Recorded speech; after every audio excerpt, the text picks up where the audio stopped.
नमस्ते जी। ऋग्वेदादि भाष्य भूमिका प्रथम श्रव्य कणिका महर्षि दयानंद जी सरस्वती द्वारा लिखित ऋग्वेदादि भाष्य भूमिका, इस ग्रंथ का स्वाध्याय हम शुरू करने जा रहे हैं।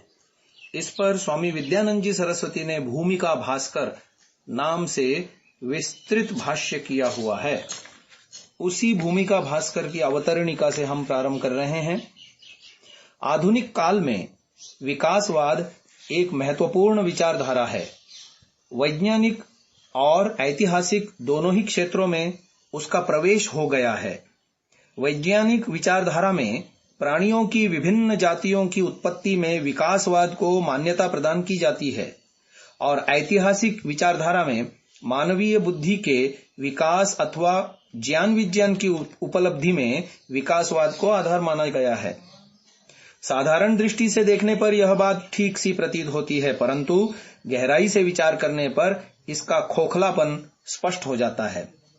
विकासवाद के अनुसार प्राणी अथवा जीवन तत्व का एक प्रथम आविर्भाव जलों में उद्भिज के रूप में हुआ। पहले जल, वायु, मिट्टी आदि के संसर्ग से एक प्रकार की सूक्ष्म काई बनी। उसी से पुनः जलवायु का विलक्षण प्रभाव प्राप्त कर समस्त जलीय तथा पृथ्वी के तृण, वीरुध, लता, गुल्म, औषधि, वनस्पति तथा विविध वृक्ष आदि का क्रमशः विकास हुआ। कालांतर में इसी मूल जीव बीज से सर्वप्रथम जल में ही एक दूसरी जीवन शाखा चली। यह आरंभ में अमीबा, एक कोशीय प्राणी की भांति के सूक्ष्म जलजंतु हुए। धीरे धीरे जलीय कीट, मछली, मेंढक, कछुआ, वराह, रीछ, बंदर, वनमानुष आदि विभिन्न प्राणी स्तरों को पार करता तथा विकसित होता हुआ मनुष्य बन गया। उस आदिकालीन एक कोश के प्राणी से मनुष्य तक पहुंचने के लिए मध्य में जीवन के न जाने कितने स्तर पार किए गए। तब कहीं लाखों करोड़ों वर्षों में मनुष्य इस रूप में आया। इस विचार के अनुसार यदि हम मनुष्य की उत्पत्ति को 1 करोड़ वर्ष पूर्व माने और हैकल की हिस्ट्री ऑफ क्रिएशन के पृष्ठ 295 में लिखी हुई प्राणियों की 21 कड़ियों के बाद मनुष्य की उत्पत्ति माने और प्रत्येक कड़ी को 1 करोड़ वर्ष का समय दें, तो प्रथम प्राणी की उत्पत्ति से मनुष्य की उत्पत्ति तक लगभग 22 करोड़ वर्ष होते हैं।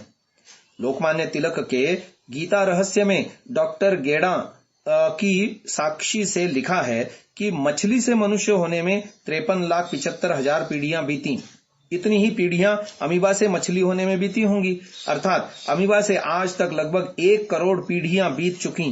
कोई पीढ़ी 1 दिन और कोई 100 वर्ष जीती है। यदि सबका औसत 25 वर्ष मान लें तो इस हिसाब से भी प्राणियों के प्रादुर्भाव को आज 25 करोड़ वर्ष होते हैं। यह तो निश्चित है कि पृथ्वी के हो चुकने के करोड़ों वर्ष बाद प्राणी हुए और प्राणियों की उत्पत्ति से आज तक 25 करोड़ वर्ष हो गए। इस प्रकार यह अवधि विकासवादियों की लगाई गई अवधि यानी 10 करोड़ वर्ष से बहुत आगे निकल जाती है।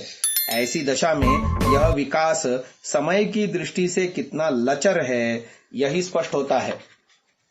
आद्यकालीन प्राणी रचना को क्रमिक विकास सिद्धांत के आधार पर मानने वाले विद्वानों ने इस बात पर विचार किया है कि एकमात्र मूल से अनेक शाखा प्रशाखाओं में बंटकर विभिन्न योनियों के रूप में जीवन कैसे पहुंच जाता है। उनका कहना है कि प्राणी की इच्छा और आवश्यकता ऐसी स्थितियां हैं जो उसके विकास और परिवर्तन का विशेष कारण बनती हैं।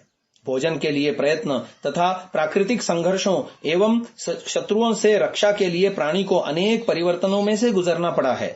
उनमें से जो अपने को प्रकृति के अनुकूल बनाने में सफल हो सके वे बच गए और जो उन संघर्षों में अपने को आवश्यकता अनुसार परिवर्तित न कर सके एवं जीवन की रक्षा में असमर्थ रहे वे नष्ट हो गए।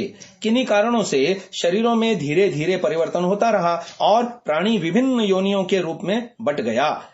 आधुनिक विकासवाद के अनुसार प्राणी के क्रमिक विकास में उसकी आवश्यकता जन्य इच्छा और उसको पूरा करने के लिए किए गए चिरकालीन अभ्यास के परिणाम स्वरूप होने वाले आकृति परिवर्तन के उदाहरण के रूप में अफ्रीका में मरु प्रदेशों में पाए जाने वाले लंबी गर्दन वाले जिराफ नामक पशु का उल्लेख किया जाता है। कहते हैं यह पहले ऐसा नहीं था। जैसा आज देखा जाता है। जिराफ ने जब वृक्षों पर नीचे के पत्ते खा लिए तो ऊपर के पत्ते खाने की इच्छा हुई। अपनी इस आवश्यकता की पूर्ति के लिए वह गर्दन उठा उठाकर ऊपर के पत्ते खाने का प्रयत्न करने लगा। चिरकाल तक ऐसा करते रहने से उसकी गर्दन लंबी हो गई। परंतु बकरी जब नीचे के पत्ते चुग लेती है तब तने पर या टहनियों पर अगले पैर रखकर ऊपर के पत्ते चुग लेती है। लाखों वर्षों से वह इसी तरह अपना पेट भरती आ रही है। जहां उसके पैर नहीं पहुंच पाते, जिराफ की तरह वहां के पत्ते भी वह खाना चाहती है, परंतु आज तक न उसकी गर्दन बढ़ी, न उसका अगला भाग लंबा हुआ, न उसके लिए चारे की कमी हुई। यहाँ यह भी विचारणीय है कि गर्दन बढ़ाने की बजाय जिराफ में बंदर की तरह पेड़ पर चढ़ने की प्रवृत्ति का विकास क्यों नहीं हुआ। परिस्थिति के अनुरूप आवश्यकतावश आकृति परिवर्तन की मान्यता अन्यथा भी युक्तियुक्त नहीं है। न जाने कब से मनुष्य उत्तरी ध्रुव तथा ग्रीनलैंड जैसे हिम प्रधान प्रदेशों में बसा हुआ है, किंतु शीत से बचने की इच्छा और आवश्यकता के होते हुए भी उसके शरीर पर रीछ जैसे बाल पैदा नहीं हुए। इतना ही नहीं, जैसे लंबे बाल राजस्थान की तपती मरुभूमि में रहने वाले भेड़ के होते हैं, वैसे ही हिमालय के शीत प्रधान प्रदेश में रहने वाले भेड़ के होते हैं। अफ्रीका के अति उष्ण प्रदेशों में दीर्घ रोमा रीछ और रोम रहित गैंडा एक साथ रहते हैं। अपने ही देश में एक जैसी परिस्थिति में रहने वाली गाय और भैंस में अंतर देखा जाता है। भैंस का चर्म पतला, चिकना, लघु रोम होता है। इसके विपरीत गाय का चर्म अपेक्षाकृत कठोर और रोम बहुल होता है। विकासवाद के अनुसार आत्मरक्षा की भावना के कारण हिरण, चीतल, नीलगाय आदि अनेक प्रकार के जंगली पशुओं में नर के सींग होते हैं, मादा के नहीं। क्या आत्मरक्षा के लिए सींगों की आवश्यकता नर को ही होती है, मादा को नहीं?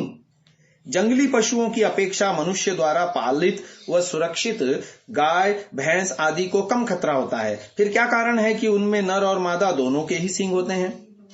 भाई और बहन एक ही परिस्थिति में उत्पन्न होते और बढ़ते हैं, परंतु बहन के मुंह पर दाढ़ी, मूछ का नाम भी नहीं होता।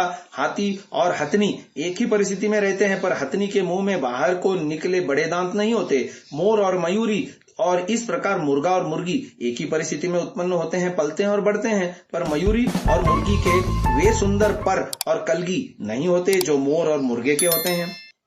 भारत में व्याघ्र, सिंह और हाथी होते हैं, पर वे इंग्लैंड आदि कई देशों में नहीं होते। जिराफ अफ्रीका में, कांगरू ऑस्ट्रेलिया में और मोर भारत में होता है। यूरोप वासियों के द्वारा वहां पहुंचाए जाने से पहले ऑस्ट्रेलिया में खरगोश नहीं होता था। स्पष्ट है कि जब तक कोई प्राणी कहीं न पहुंचे और तत्पश्चात अपनी संतति का विस्तार न करे, तब तक कोई प्राणी आप ही आप वहां पैदा नहीं होता। मनुष्य को छोड़कर जितने प्राणी हैं, पैदा होने से मृत्यु पर्यंत उनके बालों में किसी प्रकार का परिवर्तन नहीं होता। जो गाय जिस रंग की पैदा होती है, आजीवन उसी रंग की रहती है, परंतु न चाहते हुए भी मनुष्य के बाल रंग बदलते रहते हैं। जितने पशु हैं पानी में डालते ही तैरने लगते हैं। मनुष्य का तथा कथित पूर्वज बंदर भी पैदा होते ही तैरने लग जाता है। यहाँ तक कि राजस्थान की वह भैंस भी, जिसने जीवन में कभी तालाब के दर्शन कभी भी नहीं किए होते, अवसर मिलने पर झट तैरने लगती है। परंतु मल्लाह का बेटा भी तैरना सीखे बिना नहीं तैर सकता। प्राणी मात्र में आत्मरक्षा की प्रवृत्ति स्वाभाविक है। यह प्रवृत्ति पतंगे में भी होनी चाहिए। दीप शिखा के संपर्क में आते ही वह जल जाता है। न जाने कब से जलता आ रहा है, परंतु उसने कभी भी उससे बचने का प्रयास नहीं किया। इसके लिए उसे कोई विशेष प्रयत्न भी अपेक्षित नहीं था। दीप शिखा से तनिक दूर रहने का अभ्यास मात्र करना था, किंतु लाखों करोड़ों वर्षों में वह इतना भी नहीं कर पाया। मनुष्य को विकास क्रम में अंतिम सर्वश्रेष्ठ प्राणी माना जाता है। तब भी मनुष्य की तुलना में चींटी जैसे क्षुद्र प्राणी को वर्षा का तथा कुत्ते जैसे निकृष्ट प्राणी को भूकंप का पूर्वानुमान कैसे हो जाता है? प्रशासनिक योग्यता की दृष्टि से मधुमक्खी को आदर्श क्यों माना जाता है? प्रत्येक प्राणी अधिक से अधिक काल तक जीना चाहता है। विकास के किसी भी स्तर पर उसने इस इच्छा का परित्याग नहीं किया होगा। तब मनुष्य की अपेक्षा कहीं निम्न स्तर के प्राणी, कछुआ, सांप आदि क्यों दीर्घजीवी होते हैं? थोड़े काल में अधिक मार्ग तय करने के लिए मनुष्य मोटरों और वायुयानों का आविष्कार और विकास कर रहा है। तब उसने चीते की तेज गति को छोड़ना कब चाहा होगा? कुत्ते की घ्राण शक्ति और गृध्र की दूरदृष्टि को भी उसने जानबूझकर कभी खोना नहीं चाहा होगा। अनुपयोगी जानकर उसकी उपेक्षा कर दी होती तो आज चोरों को पकड़ने के लिए मनुष्य को उस पर निर्भर होना क्यों पड़ता? तो ये सारे प्रश्न हैं विकासवाद के ऊपर। आगे और इसकी चर्चा कल की श्रव्य कणिका में करेंगे। इसे यहीं विराम देते हैं। ओम ओम नमस्ते जी। द्वितीय श्रव्य कणिका ऋग्वेदादि भाष्य भूमिका, महर्षि दयानंद जी सरस्वती, उस पर लिखा है भाष्य भूमिका भास्कर नाम से स्वामी विद्यानंद जी द्वारा। हम मनुष्य के विकासवाद की बात को गत श्रव्य कणिका में आपको बता रहे थे कि मनुष्य को विकास क्रम में अंतिम सर्वश्रेष्ठ प्राणी माना जाता आ रहा है। तब भी मनुष्य की तुलना में चींटी जैसे क्षुद्र प्राणी को वर्षा का तथा कुत्ते जैसे निकृष्ट प्राणी को भूकंप का पूर्वानुमान हो जाता है। प्रशासनिक योग्यता की दृष्टि से मधुमक्खी को आदर्श माना जाता है। प्रत्येक प्राणी अधिक से अधिक काल तक जीना चाहता है। विकास के किसी भी स्तर पर उसने इस इच्छा का परित्याग नहीं किया होगा। तब मनुष्य की अपेक्षा कहीं निम्न स्तर के प्राणी कछुआ, सांप आदि क्यों दीर्घजीवी होते हैं? थोड़े काल में अधिक मार्ग तय करने के लिए मनुष्य मोटरों, वायुयानों का आविष्कार और विकास कर रहा है। तब उसने चीते की तेज गति को छोड़ना कब चाहा होगा? कुत्ते की घ्राण शक्ति और गिद्ध की दूरदृष्टि को भी उसने जानबूझकर कभी खोना नहीं चाहा होगा। अनुपयोगी जानकर उसने उसकी उपेक्षा कर दी होती तो आज चोरों को पकड़ने के लिए मनुष्य को उस पर निर्भर होना क्यों पड़ता? बया नामक छोटी सी चिड़िया जैसा सुंदर घर बनाती है, वैसा मनुष्य से केवल एक पीढ़ी नीचे माना जाने वाला बंदर नहीं बना सकता। पर यह भी सत्य है कि जैसा घर वह लाखों करोड़ों वर्ष पहले बनाती थी, आज भी वैसा ही बनाती है। मकड़ी जाला बनाती है, मधुमक्खी छत्ता बनाती है और फूलों से पराग लाकर उससे मधु बनाकर उसमें एकत्र करती है। किंतु इन्होंने ये कलाएं किसी से नहीं सीखी। ये उनके अपने आविष्कार भी नहीं है। उन्होंने अपनी ये कलाएं अन्य प्राणियों को भी नहीं सिखाई। जिसको जो और जैसा आता है वह उसे उसी रूप में करता चला आ रहा है। लामार्क नामक विद्वान ने चूहों की दुमें काट काट कर बिना दुम के चूहे पैदा करना चाहा। चूहों की अनेक पीढ़ियों तक वह ऐसा करता रहा, पर बिना पूंछ के चूहे पैदा ही न हुए। हिंदुओं के लड़के लड़कियां लाखों वर्षों से कान छिदवाते आ रहे हैं। हजरत इब्राहिम के समय से यहूदी और मुसलमान खतना कराते आ रहे हैं। चीनी स्त्रियां न जाने कब से पैर छोटे करने का प्रयास कर रही हैं, परंतु न हिंदुओं के घरों में कन छिदे बच्चे पैदा हुए, न मुसलमानों के यहाँ खतना की हुई संतान पैदा हुई और न चीनी घरों में छोटे पैर की लड़कियां पैदा हुई। मोटर आदि का विकास क्रम में उपलब्ध अंतिम रूप लेटेस्ट मॉडल ही बनता है। तब जब मनुष्य जैसा सर्वोत्कृष्ट प्राणी तैयार हो गया तो निचले स्तर के सभी पशु पक्षियों का सर्वथा लोप हो जाना चाहिए था। परंतु हम देखते हैं कि आज भी मछली से मछली, भेड़ से भेड़, कुत्ते से कुत्ते ही पैदा हो रहे हैं। यहाँ तक कि जिस बंदर से विकसित होकर मनुष्य बना कहा जाता है, उससे भी बंदर ही पैदा हो रहे हैं, मनुष्य नहीं। फिर विकास तो विकास है, उसकी कोई सीमा नहीं आ सकती। तो फिर विकास का क्रम रुक कैसे गया? मनुष्य से आगे अन्य कुछ क्यों नहीं बना? इस प्रकार के सैकड़ों उदाहरण दिए जा सकते हैं। अनेकों प्रश्न हैं जो विकासवाद द्वारा प्रतिपादित सिद्धांत के व्यतिक्रम को स्पष्ट करते हैं और प्रश्न ही खड़े रहते हैं। वस्तुतः जो योनियां जिस प्रकार की हैं वे सदा से वैसी ही हैं और भविष्य में भी वैसी ही बनी रहेंगी। आवश्यकता, तन्मूलक इच्छा, अभ्यास एवं वातावरण या परिस्थिति के कारण उनमें किसी प्रकार का परिवर्तन संभव नहीं। अत्यंत प्रतिकूल प्राकृतिक परिस्थितियों में अनेक जातियां नष्ट भले ही हो जाएं, पर उनमें ऐसा परिवर्तन नहीं हो सकता जो उनकी नैसर्गिक जाति को बदल डाले। इन सब बातों से प्रमाणित होता है कि आदिम मनुष्य ने हीन मस्तिष्क प्राणियों से विकसित होकर उन्नति नहीं की, प्रत्युत वे परमात्मा की विशिष्ट मौलिक रचना थे और आज के उत्तम से उत्तम मस्तिष्कों की अपेक्षा अधिक उन्नत एवं विकसित थे। विज्ञान कहता है कि सर्वप्रथम एक कोश का प्राणी हुआ, पर इस समस्या का समाधान विज्ञान आज तक नहीं कर पाया कि वह एक कोश या प्राणी कैसे हो गया। अमीबा नाम का प्राणी जो एक कोश का देह है, ठीक वही देह अनेकानेक संस्था में मिलकर अनेक कोश युक्त प्राणी देह की रचना करते हैं। ऐसा विज्ञान के लिए भी सिद्ध करना कठिन है। यदि एक कोश का प्राणी आप ही आप उत्पन्न हो सकता है तो मनुष्य भी आप ही आप उत्पन्न हो सकता है। अन्यथा जिस अंतर्व्याप्त शक्ति के प्रभाव से एक सेल का अमीबा उत्पन्न हो सकता है, उसी शक्ति से मनुष्य शरीर की रचना होने में किसी प्रकार की बाधा उपस्थित नहीं हो सकती। वनस्पति शास्त्र के अंतरराष्ट्रीय ख्याति प्राप्त विद्वान डॉक्टर बीरबल साहनी से पूछा गया, आप कहते हैं कि आरंभ में एक सेल के जीवित प्राणी थे, उनसे उन्नति करके बड़े बड़े प्राणी बन गए। आप यह भी कहते हैं कि आरंभ में बहुत थोड़ा ज्ञान था, धीरे धीरे उन्नति होते हुए ज्ञान इस अवस्था तक पहुंच गया जिसको आज विज्ञान पहुंचा हुआ है।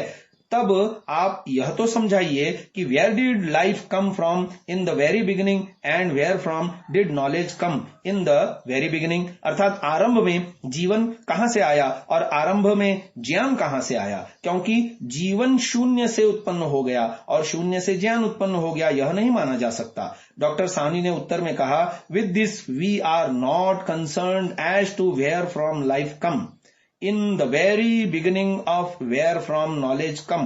In the very beginning, we are to take it for granted that there was some life in the beginning of the world and there was some knowledge also in the beginning of the world, and by slow progress it increased. अर्थात इसके साथ हमारा कोई संबंध नहीं कि आरंभ में जीवन या ज्ञान कहां से आया। हम इस बात को स्वीकार करके चलते हैं कि आरंभ में कुछ जीवन भी था, कुछ ज्ञान भी। इससे स्पष्ट है कि विकासवाद जिसका इतना शोर है और जिसे अर्ध शिक्षित जन अंतिमित्थम के रूप में मानते चले आ रहे हैं, युक्ति के सामने ठहर नहीं सकता। सच तो यह है कि यद्यपि मानव में ज्ञान का विकास उसकी चिंतन शक्ति के साहचर्य से होता है, तथापि जो कुछ ज्ञान वह प्राप्त करता है उसका आदि मूल वह स्वयं नहीं है। वेद की ध्वनि अपने आदि स्रोत परमेश्वर से निश्वसित होकर परा पश्यंती मध्यमा मार्गों से होती हुई वैखरी के रूप में हमें प्राप्त हुई। जिन ऋषियों के माध्यम से वह हम तक पहुंची, वे उसके रचयिता न होकर अभिव्यंजक मात्र थे। अनादिकाल से मनुष्य वेद रूपी ज्ञान के निरतिशय एवं अक्षय कोश से अपनी बुद्धि की ज्ञान प्राप्त करने की चेतना अपनी शक्ति के अनुसार ग्रहण करता आ रहा है। यही स्थिति भाषा की भी है।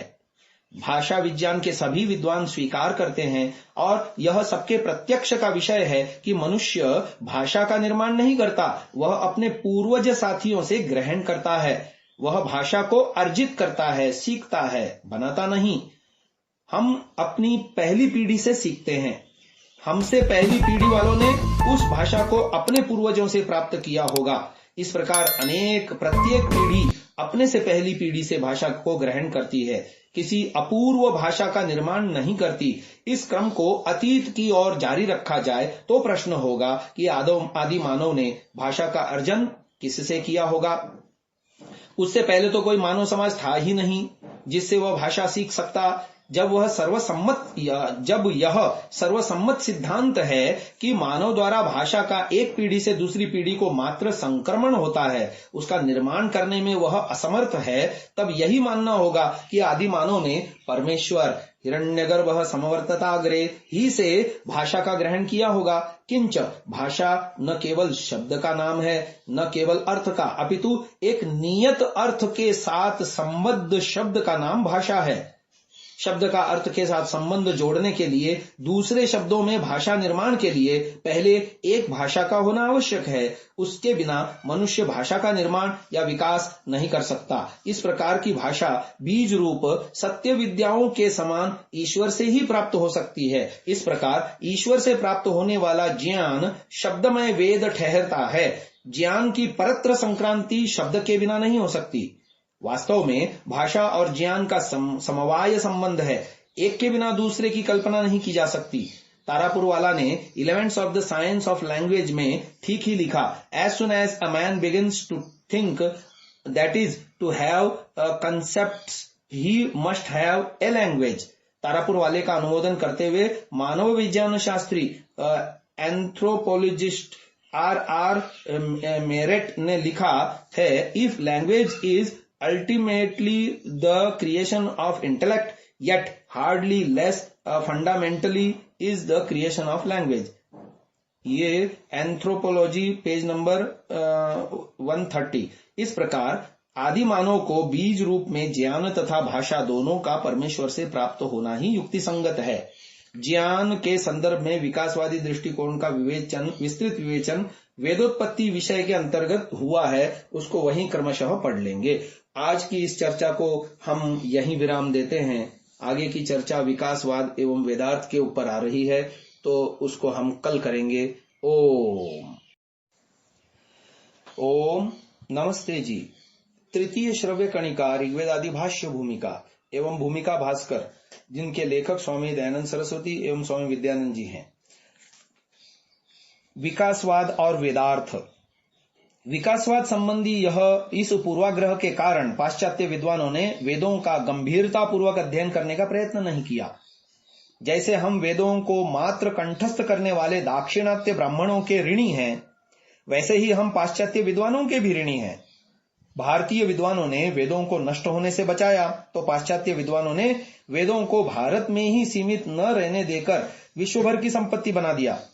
सर विलियम जोन्स, कोल ब्रुक, मैक्स मुलर आदि यूरोपीय विद्वानों के प्रयत्नों से सारे संसार में वेदों की चर्चा होने लगी, किंतु जैसे सायण आदि का दृष्टिकोण यज्ञपरक था और उनके अनुसार वेद के हर मंत्र का लक्ष्य यज्ञ की किसी प्रक्रिया को सामने रखकर मंत्र का विनियोजन करना था, वैसे ही पाश्चात्य भाष्यकारों का लक्ष्य वेदों का भाष्य करते हुए उन पर विकासवादी दृष्टिकोण से विचार करना था।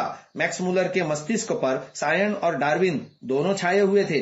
वस्तुतः पाश्चात्य भाष्यकारों की विचारधारा का आधारभूत सिद्धांत विकासवाद का ही विचार है।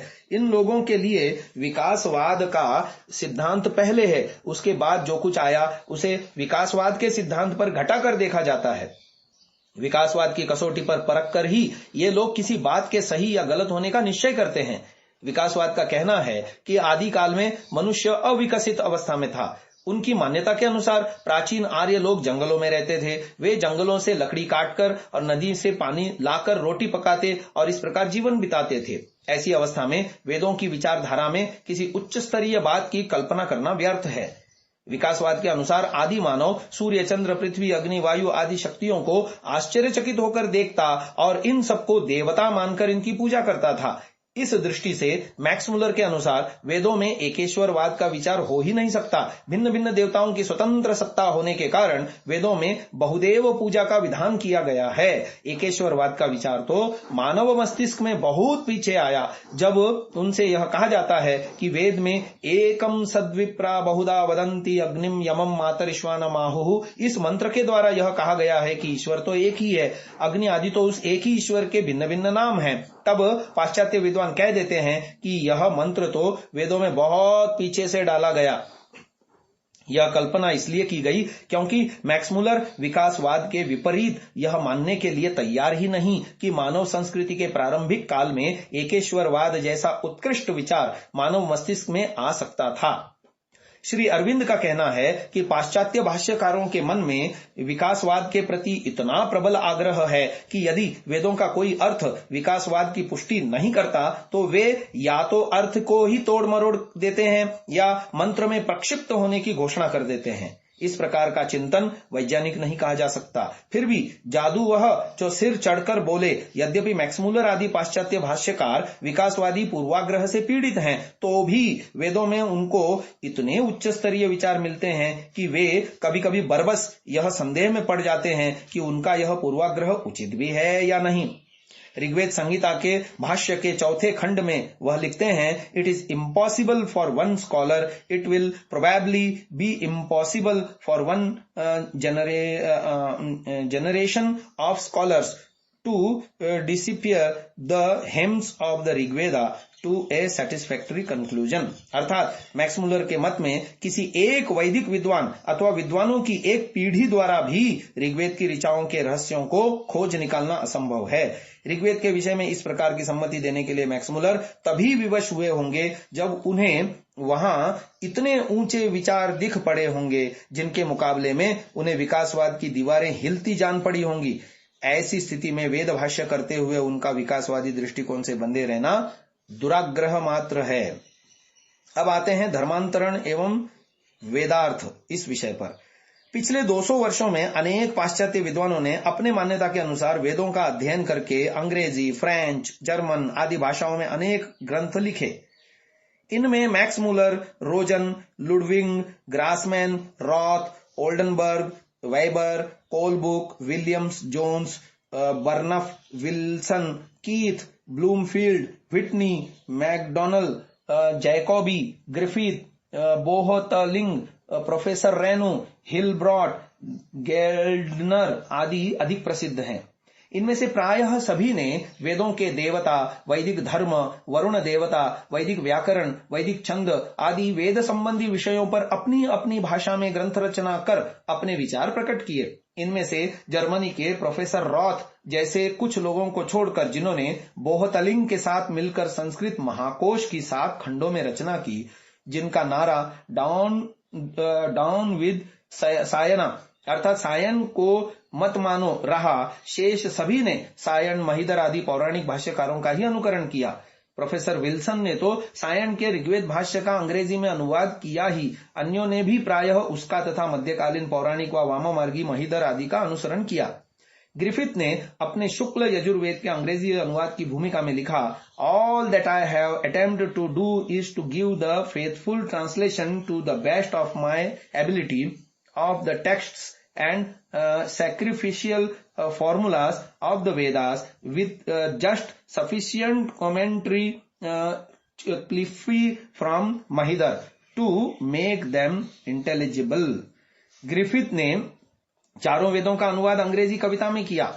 जहां मध्यकालीन आचार्यों ने प्राचीन आर्ष परंपरा का अनुसरण करते हुए वेदों को पवित्र, अपौरुषेय व ईश्वरीय ज्ञान माना, वहां पाश्चात्य विद्वानों ने उन्हें प्रायः मानव पुस्तकालय में सबसे प्राचीन ग्रंथ, oldest books in the library of Mankind मानते हुए भी उन्हें पवित्र, दिव्य ज्ञान और विविध विद्याओं का भंडार नहीं, अपितु ऐतिहासिक दृष्टि से महत्वपूर्ण संग्रह माना, जिससे प्राचीन असभ्य प्राय जंगली लोगों के विचारों और रीति रिवाजों का पता चल सकता है। यद्यपि पाश्चात्य विद्वानों ने वेदों पर बहुत परिश्रम किया, तो भी वे उनमें निहित ज्ञान की थाह न पा सके। सच्चाई तक पहुंचने में विकासवाद के अतिरिक्त उनका पूर्वाग्रह और स्वार्थ भी आड़े आया। यूरोपियन समाज भारत को ईसाई बनाने में प्राण प्रण से जुटा हुआ था। ब्रिटेन के लोग समझते थे कि भारत में ब्रिटिश साम्राज्य को स्थायी बनाने के लिए भारतवासियों को ईसाई बनाना आवश्यक है। भारतीय स्वाधीनता के प्रथम युद्ध की समाप्ति के 2 वर्ष बाद इंग्लैंड के तत्कालीन प्रधानमंत्री लॉर्ड पार्मस्टन ने घोषणा की, it is not only our duty but in our own interest to promote the diffusion of Christianity as far as possible throughout the length and breadth of India। Christianity and Government of India by Matthew, page number 194। अर्थात हमारा यह कर्तव्य ही नहीं, अभी तो हमारा अपना हित इसी में है कि भारत भर में ईसाईयत का प्रचार प्रसार हो। इससे पूर्व ईस्ट इंडिया कंपनी के बोर्ड ऑफ डायरेक्टर्स के चेयरमैन मिस्टर मेंगल्स ने ब्रिटिश पार्लियामेंट में कहा था, Providence has entrusted the extension empire of India to England in order that the banner of Christ should wave triumphant from one end of India to the other. Everyone must exert all his strength that there may be no dilatoriness on any account in continuing in the country the grand work of making all Indians Christians. अर्थात विधाता ने हिंदुस्तान का विशाल साम्राज्य England के हाथों में इसलिए सौंपा है कि वह ईसा मसीह का झंडा इस देश के एक कोने से दूसरे कोने तक फहराए। प्रत्येक ईसाई का कर्तव्य है कि वह समस्त भारतीयों को अविलंब ईसाई बनाने के महान कार्य को पूरी शक्ति के साथ जुट जाए। बंबई के गवर्नर लॉर्ड री ने 1876 में ईसाई मिशनरियों के शिष्टमंडल को प्रिंस ऑफ वेल्स के सामने प्रस्तुत करते हुए कहा था, they are doing in India more than all those civilians, soldiers, जजेस and governors your highness that met. अर्थात जितना काम आपके सिपाही, जज, गवर्नर और दूसरे अफसर कर रहे हैं, उससे कई अधिक ये मिशनरी कर रहे हैं। India what it can teach us नामक पुस्तक में प्रोफेसर मैक्समुलर ने वेदों के संबंध में लिखा है, द वैदिक literature opens to us a chamber in the education of the human race to which one can find no parallel anywhere else. Whoever cares for the historical growth of our language and thought, whoever cares for the first intelligible development of religion and mythology, whoever cares for the first foundation of science, astronomy, meteorology, grammar and etymology, whoever cares for the first intimations for the first philosophical thoughts, of the first attempt at the regulating family life, village life and state life as founded on religious ceremonials, traditions and contact must in future pay full attention to the study of the Vedic literature। अर्थात जो भी व्यक्ति भाषा और विचारों के ऐतिहासिक विकास की ओर ध्यान देता है, जो भी धर्म और गाथा शास्त्र के प्रथम बुद्धिगम्य विकास की ओर ध्यान देता है, विज्ञान, ज्योतिष, नक्षत्र विद्या, व्याकरण, निरुक्त शास्त्र आदि के आदि स्रोत की ओर ध्यान देता है, जो भी प्रथम दार्शनिक विचार पारिवारिक जीवन और राष्ट्रीय जीवन को नियमित बनाने के संबंध में जो धार्मिक विधान, परंपरा आदि पर आधारित थे, जानने की इच्छा रखता हो, उसे भविष्य में वैदिक साहित्य के अध्ययन की ओर अवश्य ध्यान देना चाहिए। आज की श्रव्य कणिका को यहीं विराम देते हैं। ओम ओम नमस्ते जी। चतुर्थ श्रव्य कणिका ऋग्वेदादि भाष्य भूमिका, जिस पर भूमिका भास्कर नामक ग्रंथ में स्वामी विद्यानंद जी ने अवतरणिका लिखी है, उसी में से कुछ अंश हम पढ़ रहे थे कि वेद के संदर्भ में मैक्स मुलर के क्या विचार हैं। गत श्रव्य कणिका में यह प्रसंग आया था कि जो भी व्यक्ति भाषा और विचारों के ऐतिहासिक विकास की ओर ध्यान देता है, जो भी धर्म और गाथा शास्त्र के प्रथम बुद्धिगम्य विकास की ओर ध्यान देता है, विज्ञान, ज्योतिष, नक्षत्र विद्या, व्याकरण, निरुक्ति शास्त्र आदि के आदि स्रोत की ओर ध्यान देता है, जो भी प्रथम दार्शनिक विचार पारिवारिक जीवन व राष्ट्रीय जीवन को नियमित बनाने के संबंध में जो धार्मिक विधान, परंपरा आदि पर आधारित थे, जानने की इच्छा रखता हो, उसे भविष्य में वैदिक साहित्य के अध्ययन की ओर अवश्य ध्यान देना चाहिए। वेद के संबंध में मैक्स मुलर के ये विचार आपाततः बड़े उदात्त प्रतीत होते हैं, परंतु वास्तविकता इससे विपरीत है। विकासवाद में आस्था होने के कारण उसे विश्वास था कि गडरियों के इन गीतों अर्थात वेदों में कोई अच्छी बात तो मिलने से रही, इसलिए जो कोई वेदों को पढ़ेगा उसे अपने आप उससे घृणा हो जाएगी।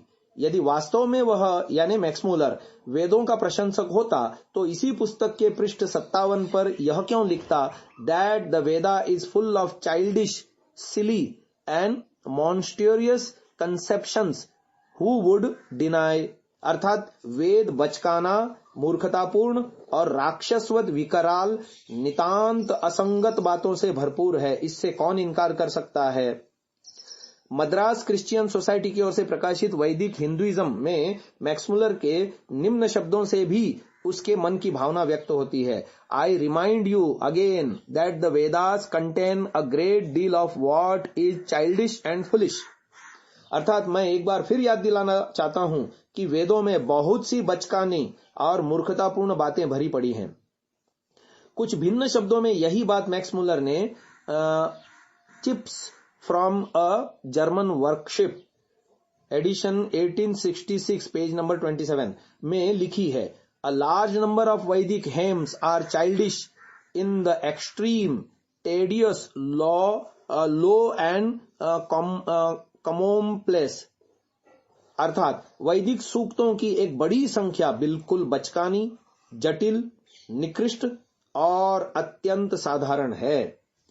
वेद वास्तव में ऐसे ही हैं, यह सिद्ध करने के लिए मैक्स मुलर ने वेदों का भाष्य किया।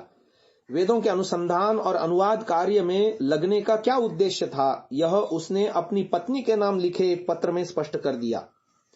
This edition of mine and the translation of the Veda will hereafter tell to a great extent on the fate of India. It is the root of their religion, and to show them what the root is, I feel sure is the only way of uprooting all that has sprung from it during the last 3000 years. Life and Letters of Frederick Max Muller, Volume 1, Chapter 15, page number 34। अर्थात मेरा यह संस्करण और वेद का अनुवाद भारत के भाग्य को दूर तक प्रभावित करेगा। यह उनके धर्म का मूल है और उन्हें यह दिखा देना कि वह मूल कैसा है। गत 3000 वर्षों में इससे उत्पन्न होने वाली सब बातों को समूल उखाड़ने का एकमात्र उपाय है। भारत सचिव के नाम से 16 दिसंबर 1868 को लिखे अपने पत्र में मैक्स मुलर ने लिखा, the ancient religion of India is doomed now if Christianity does not step in, whose fault will be it. ये volume number 1 chapter number 16 page number 378। अर्थात भारत का प्राचीन धर्म नष्टप्राय है। अब यदि ईसाईयत उसका स्थान नहीं लेती तो यह किसका दोष होगा? मैक्समुलर के प्रयासों की सराहना करते हुए उनके घनिष्ठ मित्र E.B. पुसे ने अपने एक पत्र में लिखा, your work will mark a new era in the efforts for the conversion of India. अर्थात आपका कार्य भारतीयों को ईसाई बनाने की दिशा में नवयुग लाने वाला होगा। यह ठीक है कि विदेशी विद्वानों ने भारतीय न होते हुए भी संस्कृत साहित्य में विशेषतः वैदिक वाङ्मय में अनुकरणीय उद्योग किया, परंतु जातीय पक्षपात तथा शास्त्र विषय में गहरा ज्ञान न होने से वे वैदिक साहित्य को उसके यथार्थ रूप में प्रस्तुत न कर सके। वस्तुतः उनका उद्देश्य ही भारतीयों में अपने धर्म, संस्कृति, साहित्य, सभ्यता तथा परंपराओं के प्रति अश्रद्धा और घृणा उत्पन्न करना था। इस दृष्टि से उन्हें सायण का भाष्य अपने अनुकूल जान पड़ा। उन्होंने वेदादि शास्त्रों के जो अनुवाद किए वे प्रायः सायण के आधार पर ही किए और इस प्रकार वेदों को गडरियों के गीत और जंगलियों की बड़बड़ाहट सिद्ध करने में सफल रहे। विदेशियों ने जिस ध्येय को लक्ष्य में रखकर हमारे साहित्य में इतना घोर परिश्रम किया, उसका पता मोनियर विलियम्स द्वारा अपनी संस्कृत इंग्लिश डिक्शनरी की भूमिका में लिखे इन शब्दों से लग जाता है। I must draw attention to the fact that I am only the second occupant of the Bowden chair and that is founder. Colonel Bowden started most explicitly in his will dated August 15, 1811 AD that the special object of this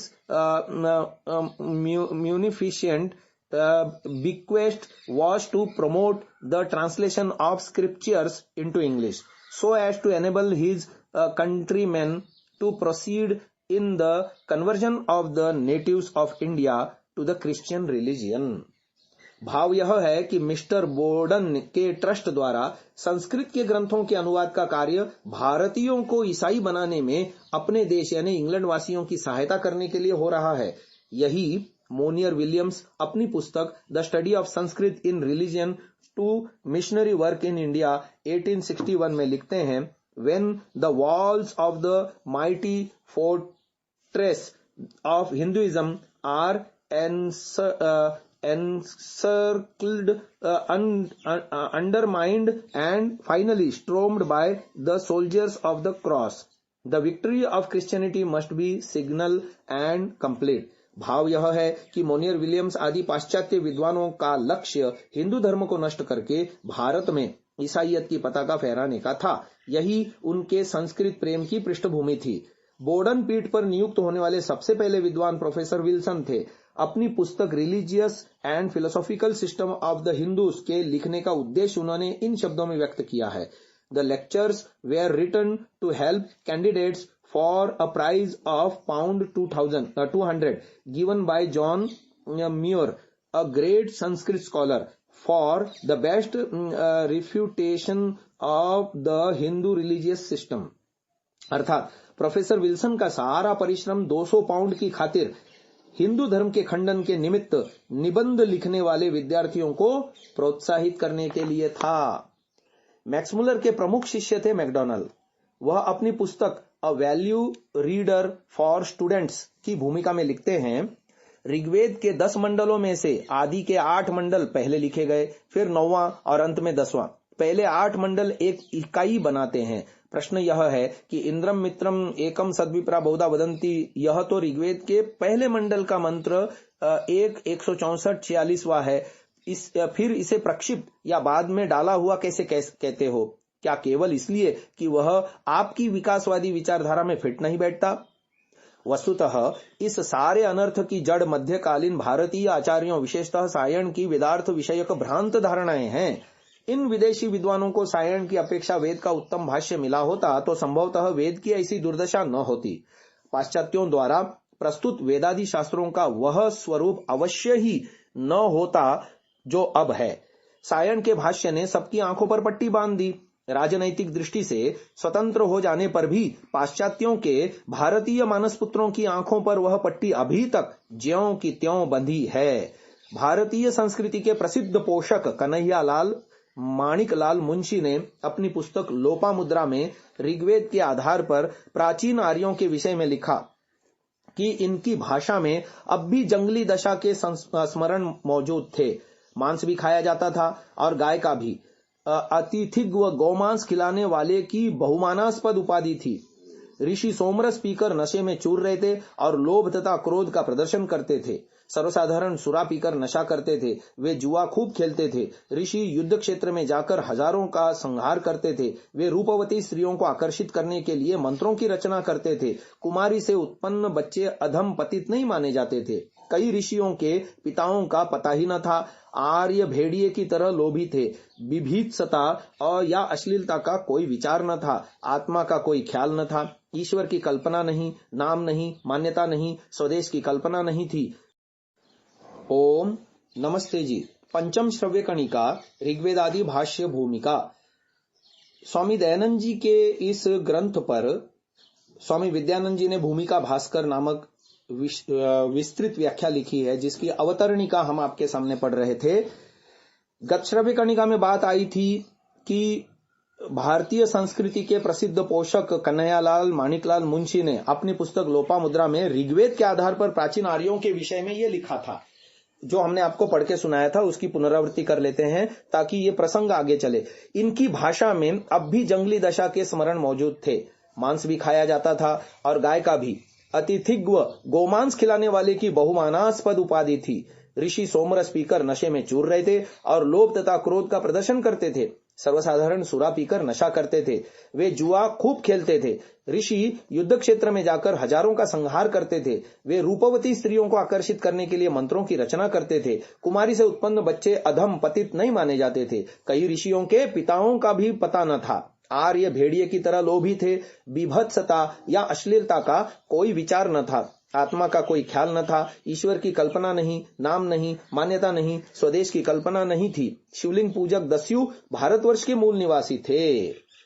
जब स्वामी विद्यानंद जी लिख रहे हैं अपने आगे लेख में, जब हमने पत्र लिखकर उनसे उन वेद मंत्रों को उद्धृत करने को लिखा जिनके आधार पर उन्होंने यह सब लिखा था, तो उन्होंने अपने पत्र दिनांक 2 फरवरी 1950 में लिखा, I believe the Veda to have been composed by human beings in the very early stage of our culture, and my attempt has been to create an atmosphere where which I find in the Vedas as translated by modern Western scholars and as given in Dr. Keith's Vedic Index. I have accepted their view of life and condition of those times. You will agree that on such a controversial matter as the content of the Vedas, an author is entitled to accept such versions of it as he thinks scientific and historic. अर्थात मैं वेदों को संस्कृति के प्रारंभिक काल में मनुष्यों द्वारा रचित मानता हूं। मैंने अपनी पुस्तक में जो कुछ लिखा है उसका आधार पाश्चात्य विद्वानों, विशेषकर डॉक्टर कीथ द्वारा किया गया वेदों का अनुवाद है। मैंने उस समय के लोगों के जीवन और रहन सहन आदि के विषय में उनका प्रामाण्य स्वीकार किया है। आप मानेंगे कि इस प्रकार के विवादास्पद विषयों में किसी भी लेखक को उसे विज्ञान तथा इतिहास सम्मत प्रतीत होने वाले मत को स्वीकार करने का अधिकार है। तत्पश्चात स्वामी विद्यानंद जी लिख रहे हैं कि मैंने अन्य एक पत्र में उनको लिखा, In your convocation addressed at the Sagar University, you have pleaded for a new approach to the study of India's history. You are reported to have said that the traditions of modern historical research founded by Western scholars of repute were unfortunately colored by their attitude towards Egypt, Greece and Rome, and that we cannot develop the faith of a free nation if our universities still continue to depend upon histories of India of the British type for telling us what we are. Does it not equally hold good in the case of our approach to our ancient literature? Can't we say with equal force that the traditions of literary research founded by European scholars were unfortunately colored with race prejudice and their attitude towards Christianity, and that we cannot develop the faith of a free nation and the sense of pride in our ancient culture if our leaders still continue to depend upon the versions of our ancient scriptures of the European type of telling us what we are, what we were, relying on the interpretations of the Vedas by European scholars. You have depicted the Aryans of the Vedic age in the darkest possible color, but you did it, I believe, in all innocence, looking as you were through the eyes of the white man whose race prejudice, pure and simple, prevails upon him to persist in his views about India. Researchers have since revolutionized methods of Vedic interpretations, but the white man still persists in his old, wrong and damaging views about India's proud heritage, the Vedas.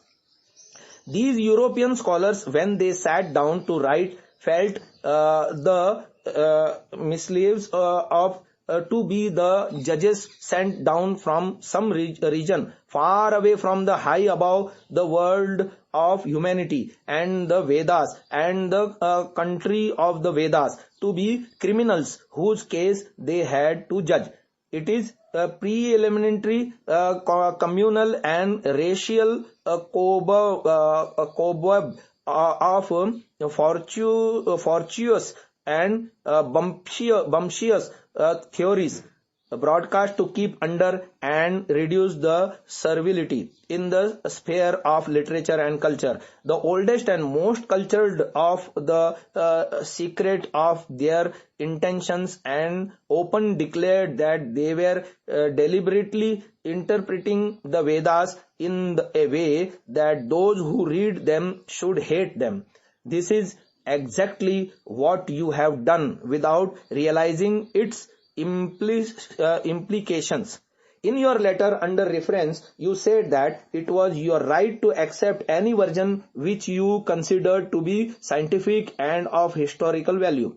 I do not question your right, but I must request you to consider, in the light of your observation at the Sagar University, the desirability or otherwise of accepting the interpretation of the Vedas by European Orientalists. In your book, The Creative Art of Life, you have admitted that Westernism has taught us false values, and that to understand, to recapture and live up to the best in our culture, it is necessary for a student to discover for himself the Aryan discipline, character and outlook, and to wrest the secrets of the Vedas. It is not then strange that a man of your abilities should, instead of looking into the Vedas for himself, do so with the help of Dr. Keith and the like, and on that basis bring out a book which reminds me of Mrs. Mayo's Mother India in the days gone by. In the same book, The Creative Art of Life, you have said that Dayananda was the learned beyond the measure of a man. I, on my part, must say that in the matter of Vedic interpretation, as in historical research, the theories of Western scholars ought not to be considered to have any values, especially in contrast to the great etymologist Yaska, or more recently Swami Dayananda. In your own words, learned beyond the measure of man. In the light of your own views on the new approach, I wish you to look again into the Vedas for yourself with the help of Yaska and Dayananda rather than Keith and company. If you did so, I am sure you will find absolutely no mention in the Vedas of things which I am simply ashamed to repeat. इसका सारांश यह है, सागर विश्वविद्यालय में दिए गए अपने दीक्षांत भाषण तथा आपकी लिखी पुस्तक the creative art of life में इतनी बातें स्पष्ट हैं। पहला, आप यह मानते हैं कि पाश्चात्यों ने हमें झूठ सिखाया है, और इसलिए यदि हम अपने देश के प्रति गर्व की भावना को जागृत करना चाहते हैं तो हमें अपने प्राचीन इतिहास को पाश्चात्य विद्वानों की पक्षपातपूर्ण आंखों से न देखकर अपनी आंखों से देखना चाहिए। इतिहास की तरह वेदों के रहस्यों को जानने के लिए भी आपने यही लिखा है। दूसरी बात, आप यह मानते हैं कि दयानंद की विद्वत्ता की थाह मनुष्य नहीं पा सकता, परंतु जब आप वेदों तथा आर्यों के संबंध में पुस्तक लिखते हैं तो अपनी आंखों पर डॉक्टर कीथ का चश्मा चढ़ा लेते हैं, तब आप यास्क या दयानंद के चश्मे की सहायता से अपनी आंखों को क्यों नहीं देखते? मेरे उपर्युक्त पत्र के उत्तर में श्री मुंशी ने लिखा, thanks for your letter and the suggestions contained therein. I am afraid I am too occupied at present to find time to discuss the points raised by you. We shall meet and discuss these academic matters when I have time. अर्थात आपके पत्र और उसमें उल्लिखित सुझावों के लिए धन्यवाद। इस समय अत्यधिक व्यस्त होने के कारण विचारार्थ समय निकालना कठिन होगा। जब मेरे पास समय होगा तो हम मिलकर इन शास्त्रीय विषयों पर चर्चा करेंगे। वह अवसर कभी नहीं आया क्योंकि समय के साथ मुंशी जी भी चले गए। आज की इस श्रव्य कणिका को यहीं विराम देते हैं।